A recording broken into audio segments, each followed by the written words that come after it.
NDC दल ने राज्यपाल रमेन डेका से की भेंट। छत्तीसगढ़ की संस्कृति और सुंदरता पे चर्चा। जन कल्याण योजनाओं में दिखी खास रुचि। राज्यपाल ने साझा की विकास की जानकारी। एनडीसी प्रतिनिधिमंडल ने सीएम साय से की मुलाकात। नक्सल उन्मूलन प्रयासों की सराहना। विकास और सुरक्षा संतुलन की तारीफ।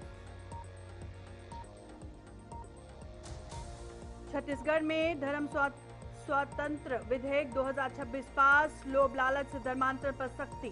धर्म परिवर्तन से पहले देनी होगी सूचना। जिला वेबसाइट पर होगी सार्वजनिक जानकारी।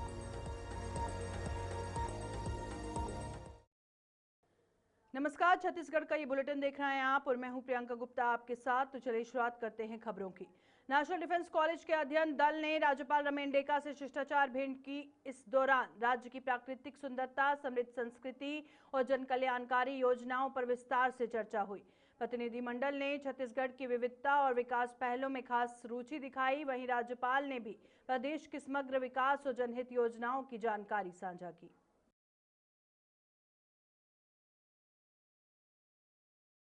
नेशनल डिफेंस कॉलेज के प्रतिनिधिमंडल ने मुख्यमंत्री विष्णुदेव साय से मुलाकात की और इस दौरान दल ने राज्य में नक्सल उन्मूलन के प्रयासों और विकास योजनाओं की सराहना की। प्रतिनिधिमंडल ने सुरक्षा और विकास के संतुलन को प्रभावी बताते हुए छत्तीसगढ़ मॉडल की प्रशंसा की।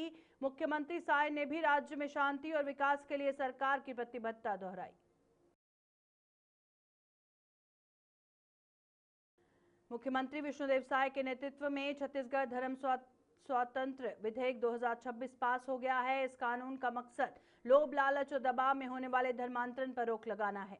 नए प्रावधान के तहत धर्म परिवर्तन से एक हफ्ते पहले संबंधित अधिकारी को सूचना देना अनिवार्य होगा। साथ ही इसकी जानकारी जिला वेबसाइट पर भी सार्वजनिक की जाएगी और सरकार का कहना है कि इससे पारदर्शिता बढ़ेगी और अवैध धर्मांतरण पर प्रभावी रोक लगेगी। कामनाएं और माता रानी का आशीर्वाद छत्तीसगढ़ पर हमेशा बना रहे, छत्तीसगढ़ में खुशहाली हो। और आज के इस ऐतिहासिक दिन में छत्तीसगढ़ विधानसभा में धर्म स्वातंत्र विधेयक 2026 पास हुआ है। और इस बिल के पास होने से जो लोगों की अशिक्षा का, गरीबी का, अज्ञानता का लाभ लेकर उनको लोभ प्रलोभ देकर उनका धर्मांतरण करते थे, उस पर रोक लगेगी। अब इस विधेयक के माध्यम से जो धर्मांतरण करने वाले भी हैं और धर्मांतरण होने वाले हैं, उनको प्राधिकृत अधिकारी के पास जाकर जानकारी देनी पड़ेगी और एक सप्ताह के अंदर नोटिस वगैरह जारी होगा। जिला के कोई वेबसाइट में इश्तिहार भी जारी होगा और प्राधिकृत अधिकारी 1 महीने के अंदर सारे आवेदन की परीक्षण करके कि इसमें किसी तरह का लोभ प्रलोभ, भय आदि का समावेश। उप मुख्यमंत्री अरुण साव ने इसे राज्य की डेमोग्राफी बचाने वाला जरूरी कदम बताया है। उन्होंने कहा कि पिछले कुछ वर्षों में धर्मांतरण की घटनाएं और कुचक्र बढ़े हैं और अरुण साव ने कांग्रेस के विरोध पर भी निशाना साधते हुए इसे जनता के साथ धोखा करार दिया। सरकार का कहना है कि ये कानून सामाजिक संतुलन और पारदर्शिता बनाए रखने के लिए जरूरी है। धर्म स्वतंत्र विधेयक ये छत्तीसगढ़ के लिए निहायत ही आवश्यक था। जिस प्रकार से पिछले कुछ वर्षों में धर्मांतरण की घटनाएं, धर्मांतरण का कुचक्र स्पष्ट रूप से दिख रहा था, लगातार मामले निकलकर आ रहे थे और उसकी परिणति आज ये हो रही थी कि गांव में कानून व्यवस्था की स्थिति खराब हो रही थी, वर्ग संघर्ष की स्थिति निर्मित हो रही थी और छत्तीसगढ़ के डेमोग्राफी को बदलने का काम ये योजनाबद्ध तरीके से छत्तीसगढ़ में किया जा रहा था। और धर्मांतरण से केवल एक समाज नहीं,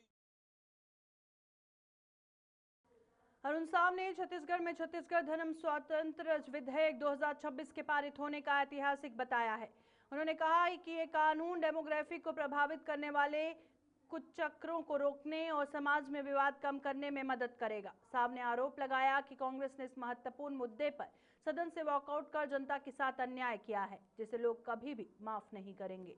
उन्होंने कहा कि यह विधेयक जनता की मांग पर लाया गया और 1968 के कानून को और मजबूत करेगा। साथ ही उन्होंने प्रदेशवासियों को हिंदू नववर्ष और चैत्र नवरात्र की शुभकामनाएं दी और इसे राज्य के लिए बड़ी सौगात बताया। जब मैं पार्टी का प्रदेश अध्यक्ष था तब मैंने घोषणा किया था कि हम सरकार में आएंगे तो एक मजबूत कानून धर्मांतरण के खिलाफ बनाएंगे। और आज का दिन, जब नवरात्रि का पहला दिन, हिंदू नववर्ष का पहला दिन, ये धर्म स्वतंत्र विधेयक 2026 पारित हुआ है, निश्चित रूप से आज के लिए। छत्तीसगढ़ में अफीम खेती के खुलासे के बाद सियासी घमासान तेज। दुर्ग, बलरामपुर और रायगढ़ जैसे जिलों में मामलों के सामने आने से आरोप प्रत्यारोप जारी। उप मुख्यमंत्री अरुण साव ने कहा कि सरकार ने विपक्ष के हर सवाल का जवाब दिया है। उन्होंने दावा किया कि जो अफीम खेती अब पकड़ी जा रही है वह कांग्रेस काल में बोए गए बीज का नतीजा है। साव ने कहा कि विष्णुदेव साय सरकार अब इस पर सख्ती से कार्रवाई कर इसे पूरी तरह खत्म करने में जुटी हुई है। देखिए, विपक्ष के सारे मुद्दों को मजबूती से सरकार ने जवाब दिया है।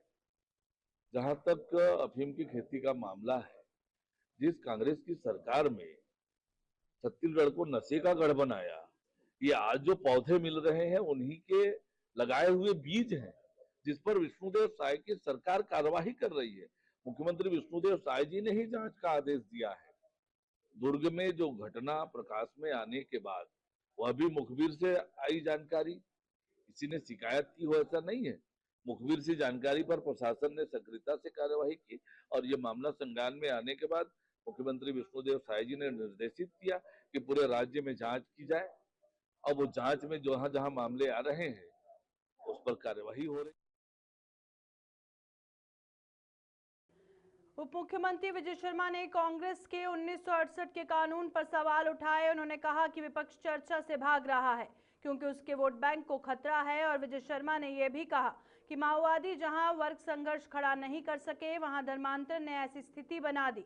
उन्होंने सख्त कानून की जरूरत पर जोर देते हुए सरकार के रुख को सही ठहराया। हमारे छत्तीसगढ़ में भी 1968 का प्रावधान लागू है और 1968 के प्रावधान में एक्ट में इस बात का प्रावधान था कि अगर कोई धर्मांतरण करता है तो उनको सूचना करनी है, जिला के अधिकारी को सूचना करनी है। तो जिला के अधिकारियों से सूचना के संदर्भ में मैं आपसे बताऊं कि आज दिनांक तक मैंने बात की, आज दिनांक तक, आज ही मैंने लेटर मंगवाया उनसे कि जैसे कोंडा गांव में 2004 से लेकर 2021 तक इस पूरे ही पीरियड में धर्मांतरण की कोई सूचना उनको प्राप्त नहीं हुई। पूर्व मुख्यमंत्री भूपेश बघेल ने सरकार पर गैर हितकारी राजनीति का आरोप लगाया। उन्होंने कहा कि यह मामला सुप्रीम कोर्ट में लंबित है और 2006 के कानून पर भी नोटिस जारी है। साथ ही बीजेपी से विधेयक लागू करने की स्पष्ट तारीख बताने की मांग की और बघेल ने दोहराया कि कांग्रेस लालच और भय के जरिए धर्मांतरण के खिलाफ है। वहीं वित्त मंत्री ओपी चौधरी के आरोपों पर सफाई देते हुए हाउसिंग बोर्ड द्वारा आरडीए का कर्ज चुकाने, पुरानी बिल्डिंग्स बेचने और रजिस्ट्री किस्त में छूट देने का दावा किया। उन्होंने रमन सरकार पर अनावश्यक कॉलोनियां बनाकर कर्ज बढ़ाने का भी आरोप लगाया। देखिए, जब मैं मुख्यमंत्री था तो मैंने इसकी समीक्षा की थी। हाउसिंग बोर्ड की किया था, आरडीए का किया था और आरडीए में हमारी सरकार ने और ख़ासकर स्वर्गीय सुभाष जुप्पड़ जब चेयरमैन थे, उन्होंने आरडीए से कर्जे को पूरी तरह ख़त्म कर दिया था, पूरा चुकता किया उन्होंने। जबकि पिछले सरकार ने हमको करोड़ों रुपया का कर्ज दिया होता। हाउसिंग बोर्ड में भी स्थिति ये थी, डिमांड है नहीं और ये लोग कॉलोनी पे कॉलोनी तानते गए, बनाते गए और उसकी देनदारियां भी थी। जैसे मेरे क्षेत्र में परसदा गांव है, कुम्हारी नगर पालिका में, अब नाला के किनारे जहां बाढ़ग्रस्त एरिया है वहां उन्होंने कॉलोनी तान दी। अब वो पूरा खाली है, जर्जर पड़ा हुआ है, तो बहुत सारे हाउसिंग बोर्ड की जो कॉलोनियां हैं वो खाली पड़ी हुई है। प्रदेश कांग्रेस अध्यक्ष दीपक बैज ने धर्म स्वतंत्र विधेयक 2026 को भाजपा का राजनीतिक नाटक करार दिया।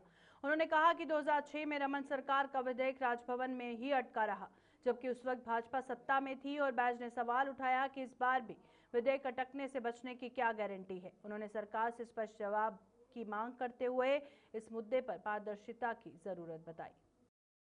क्या है भारतीय जनता पार्टी की केंद्र सरकार की नाकामी नोटबंदी में स्पष्ट रूप से दिया है,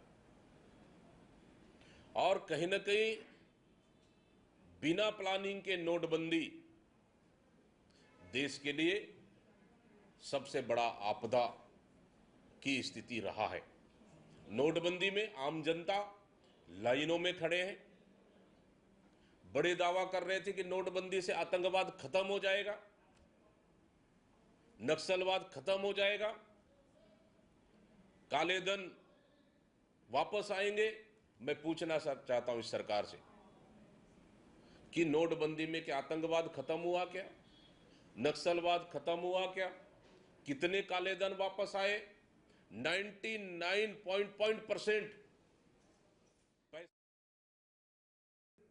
सुनील सोनी ने हानिकारक वृक्षों पर प्रतिबंध के फैसले का समर्थन किया। उन्होंने कहा कि जातीम और कोनोकार्प्स जैसे पेड़ स्वास्थ्य के लिए नुकसानदायक है और इनके स्थान पर नीम पीपल जैसे पौधे लगाए जाएंगे। धर्मांतरण विरोधी विधेयक पर उन्होंने सख्त रुख अपनाते हुए समाज को तोड़ने वालों पर कड़ी कार्रवाई की बात कही। वहीं कांग्रेस पर पंचायतों की उपेक्षा का आरोप लगाते हुए सरकार की योजनाओं और मोदी गारंटी को भी गिनाया। ये छातिम का जो झाड़ है ये प्रदेश भर में है और रायपुर में भी बहुत बड़ी तादाद के अंदर में है। और इस झाड़ के द्वारा लगभग वैज्ञानिकों का भी कहना है कि इससे अस्थमा होता है, एलर्जी होती है, सांस की तकलीफ होती है। और इस बात को संज्ञान में लेकर मध्य प्रदेश सरकार, केरल, कर्नाटक, तेलंगाना, आंध्र प्रदेश, असम जैसे अनेक राज्य जो है इस पे रोक लगाए। और प्रधानमंत्री मोदी जी ने जो है एक पेड़ मां के नाम, इस अभियान को इसलिए चलाया कि पर्यावरण अच्छा होगा, लोगों का स्वास्थ्य अच्छा होगा, लेकिन जो पेड़ जो है वो स्वास्थ्य के लिए हानिकारक है, ऐसे पेड़ों को काटकर नीम है, पीपल है। त्रिमूर्ति नगर में MMU 3 की चिकित्सा सेवा से बंशी विभार को बड़ी राहत मिली है। लंबे समय से दर्द से परेशान बंशी ने इलाज के बाद पूरी तरह स्वस्थ होने की बात कही और उन्होंने बताया कि घर के पास उपलब्ध ये सेवा लोगों के लिए वरदान साबित हो रही है। बंशी विभार ने विष्णुदेव साय, अरुण साव और मीनल चौबे सहित MMU 3 टीम का आभार जताया।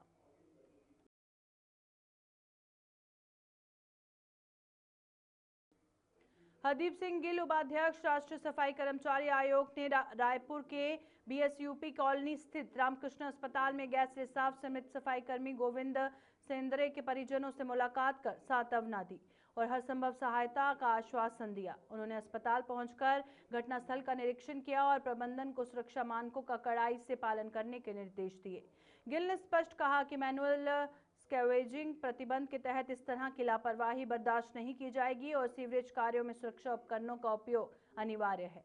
उन्होंने सफाई कर्मियों की सुरक्षा को सर्वोच्च प्राथमिकता बताते हुए भविष्य में ऐसी घटनाओं की पुनरावृत्ति रोकने पर जोर दिया और इस दौरान नगर निगम और पुलिस प्रशासन के अधिकारी भी मौजूद रहे। सबसे पहले परिवार से हमारा दुख व्यक्त हमने किया, परिवार को मिले, उसके बाद स्पॉट पर गए, हॉस्पिटल गए और अभी अधिकारियों के साथ 1 घंटा लंबी बातचीत हुई है। उसमें जो भी कसूरवार होगा, जो भी जिम्मेदार होगा, उस पर कार्रवाई होगी प्रशासन की तरफ से और पुलिस की तरफ से। दोनों तरफ से ही हमें पता चल गया फॉल्ट दोनों तरफ से था, क्योंकि एक तो सफाई कर्मी है, उनको अपने राइट्स के बारे में नहीं पता कि मैनुअल स्क्वेजिंग जो है केंद्र सरकार, भारत सरकार, सुप्रीम कोर्ट की ओर से बंद है और बिना सेफ्टी किट डाले वो गटर में उतर गए और रात को उतरे। रात को जो तो रिस्क वाला काम रात को किसने इनको परमिशन दी और इन्होंने जब हॉस्पिटल ने, जहाँ हॉस्पिटल के जो भी अधिकारी रहे होंगे उन्होंने इनको इन्फॉर्म करना चाहिए था,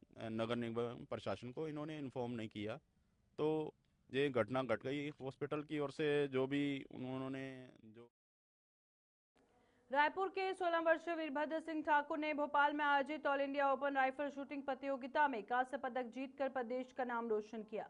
नेताजी सुभाष स्टेडियम स्थित टॉप गन शूटिंग अकेडमी के इस खिलाड़ी ने देश भर के प्रतिभागियों के बीच तीसरा स्थान हासिल किया। अकेडमी हेड गोपाल दुबे और कोचों ने उनके प्रदर्शन की सराहना की और प्रतियोगिता में हजारों निशानेबाज शामिल हुए थे। धमतरी में जिला प्रशासन की सख्ती के तहत गोकुलपुर वार्ड में अवैध प्लॉटिंग पर बड़ी कार्रवाई की गई। नगर निगम और राजस्व विभाग की संयुक्त टीम ने लाइवलीहुड कॉलेज के पीछे विकसित की जा रही कॉलोनी में बनाई गई सड़कों को जेसीबी से ध्वस्त कर दिया। साथ ही निर्माण में इस्तेमाल मुरूम व अन्य सामग्री भी जब्त कर ली गई। प्रशासन ने बिना अनुमति कॉलोनाइजेशन पर सख्त रुख अपनाया है।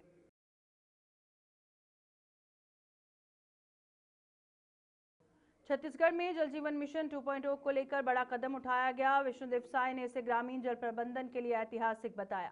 उन्होंने कहा कि इससे दूरस्थ और आदिवासी क्षेत्रों में पेयजल व्यवस्था मजबूत होगी और महिलाओं को राहत मिलेगी। नक्सल प्रभावित क्षेत्रों की 70 योजनाओं से 3000 से अधिक गांवों को लाभ मिलेगा। वहीं CR पाटिल ने पंचायतों की भूमिका और निगरानी पर जोर दिया।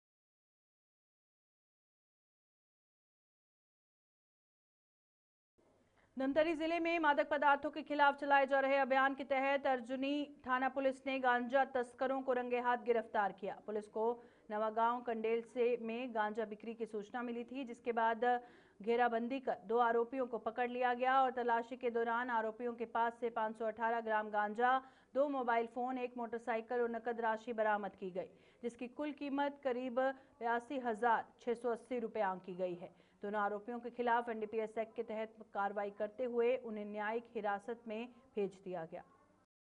धमतरी जिले में अवैध मादक पदार्थों के खिलाफ लगातार कार्रवाई की जा रही है। इसी तारतम्य में अर्जुनी थाने को मुखबिर से सूचना मिली कि ग्राम नवा गांव में 2 व्यक्ति अवैध मादक पदार्थ गांजा की बिक्री कर रहे हैं।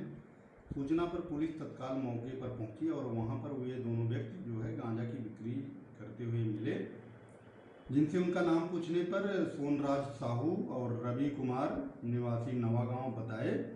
बाद में उनकी तलाशी ली गई। उनके कब्जे से 518 ग्राम गांजा कीमती 5000 कबीरधाम जिले में बालाजी राम ने वार्षिक पुलिस निरीक्षण किया। पुलिस लाइन कवर्धा में परेड की सलामी ली गई और टर्नआउट की सराहना की गई और उत्कृष्ट कार्य करने वाले पुलिसकर्मियों को सम्मानित किया गया। निरीक्षण के दौरान शस्त्र और वाहनों की जांच के साथ महिला बैरक का उद्घाटन एवं वृक्षारोपण भी किया गया और दरबार में पुलिसकर्मियों की समस्याएं सुनी गई और उनके त्वरित समाधान के निर्देश दिए गए। आईजी ने कोतवाली थाना और एसपी कार्यालय का दौरा कर अभिलेखों की जांच की तथा स्टाफ से संवाद कर जनसेवा, अनुशासन और आधुनिक पुलिसिंग पर जोर दिया। इस दौरान धर्मेंद्र सिंह सहित कई अधिकारी मौजूद रहे। देखिए, पुलिस मुख्यालय के रोस्टर के अनुसार आज 20 मार्च को मैंने जिला कवर्धा का कबीरधाम का वार्षिक निरीक्षण किया है और मैंने इस निरीक्षण के दौरान जो परंपरागत रूप से पुलिस लाइन में परेड का निरीक्षण किया है, आर्मरी देखा है और कर्मचारियों से रूबरू हुआ हूँ। और इसके अलावा जो है मैंने पुलिस अधीक्षक कार्यालय और कोतवाली थाना और डीएसपी कोतवाली इसका जो है निरीक्षण किया है। मेरी निरीक्षण टीम शुरू से पहले से आ चुकी थी और उनके द्वारा विस्तृत निरीक्षण किया जा रहा है। जिला कबीरधाम। छत्तीसगढ़ के इस बुलेटिन में फिलहाल इतना ही। दीजिए इजाजत। नमस्कार।